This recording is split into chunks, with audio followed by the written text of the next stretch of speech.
Okay. Madhurawada 4వ ward పరిధిలో ప్రశాంత నగర్ ఇది. ఈ ప్రశాంత నగర్లో సుమారు ఈ గడ్డ వర్షం పడితే చాలా పెద్ద గడ్డ వస్తుంది. ఇంచుమించు రోడ్లు మునిగిపోయి అంత గడ్డ వస్తుంటుంది. గత 7-8 సంవత్సరాలుగా జిఎంసీ అధికారులకి ఈ గడ్డల ఆక్రమణ జరుగుతున్నాయి మేము చెప్పడం, కంప్లైంట్లు ఇవ్వడం జరుగుతుంది.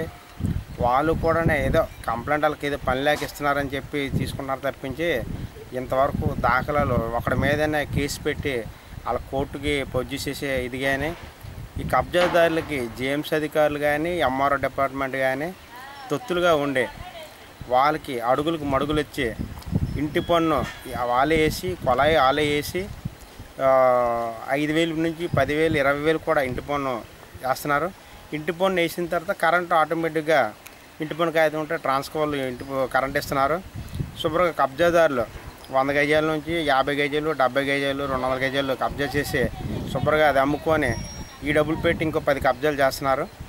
తక్షణమే జిఎంసీ కమిషనర్ కానీ కలెక్టర్ గారు కానీ స్పందించి మధురవాడలో ఎక్కడెక్కడైతే బంజరు భూములు ఉన్నాయో వాటన్నిటిని ఐడెంటిఫై చేసి జిఎంసీ ఫోల్స్ కానీ ఎంఆర్ఓకి సంబంధించి డిపార్ట్మెంట్స్ ఫోల్స్ కానీ వేసి హెచ్చరిక బోర్డులు పెట్టి గవర్నమెంట్ ఆస్తులు కాపాడి పేద ప్రజలకి జేఎన్ఆర్ఎం బిల్లు కట్టడం కానీ లేదంటే పేద ప్రజలు అనేవారికి అనేక సౌకర్యాలకి కేటాయించవలసింది కోరుతున్నాం. అలాగే మనకి కొన్ని గవర్నమెంట్కి సంబంధించి కార్యాలకి ప్లేసులు కావాలి. మనకు ఉన్న మధురవాడ పోలీస్ స్టేషన్కి సొంత పోలీస్ స్టేషన్ లేదు, అద్దెకే ఉంటున్నారు.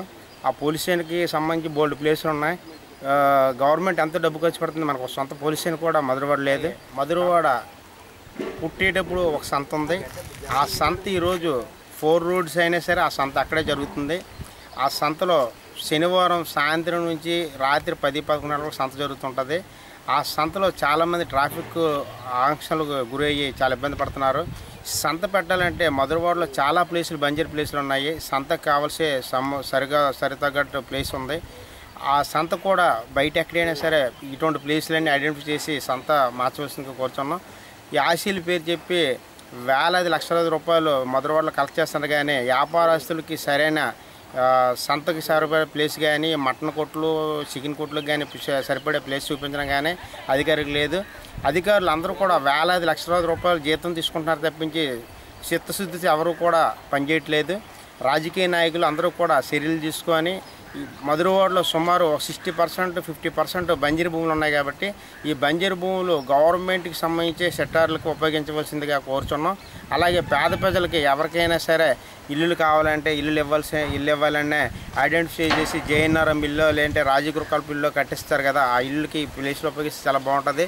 రాబోయే రోజుల్లో ఈ కబ్జాదారులని మనం అరికట్టకపోతే మధురవాడ పరిసర ప్రాంతాల్లో ఇంకో 2-3 సంవత్సరాల్లో గజం భూమి కూడా దొరకదు. కాబట్టి తక్షణమే చర్యలు తీసుకొని ఈ బంజరు భూములన్నీ కూడా గవర్నమెంట్ ఆఫీసులు కాపాడవలసిందిగా కోరుచున్నాం.